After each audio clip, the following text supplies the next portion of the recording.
નમસ્કાર વિદ્યાર્થી મિત્રો, સ્વાગત છે તમારું આપણી યુટ્યુબ ચેનલ ધ માઇન્ડફુલ ઇન્ફોર્મેશનમાં.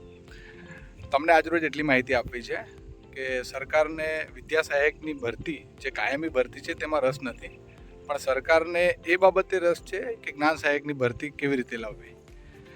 આજરોજ નવી ભરતી ઇંગ્લિશ મીડિયમ માટેની આવી ગઈ છે. અંગ્રેજી માધ્યમવાળા વિદ્યાર્થીઓ જે જ્ઞાન સહાયકમાં જરૂરિયાતમંદ હોય તે પોતાના ફોર્મ ભરી દે.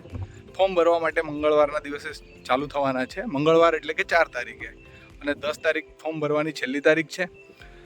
પછી તરત ને તરત પાછળ 12 તારીખના દિવસે તે લોકો મેરિટ જાહેર કરશે અને 17 તારીખ સુધીમાં તમારી નિમણૂક કરે તેવું એમનું પ્લાનિંગ છે. આમાં લાયકાતના ધોરણ જોઈએ તો ઉંમર એકલી વધારી છે, જે 48 વર્ષ કરી છે. બાકી બધું તો એઝ ઇટ ઇઝ જે જૂનું હતું એ મુજબ જ જ્ઞાન સહાયકમાં ફોલોઅપ કરે છે આ લોકો.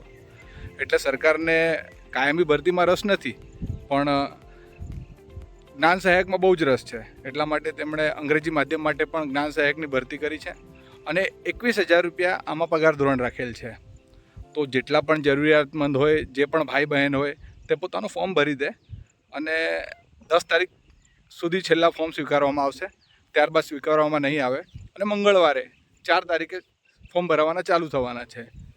તો જે પણ જરૂરિયાતમંદ ભાઈ બહેન હોય તે પોતાનું ફોર્મ ભરી દે. અસ્તુ. જય હિન્દ.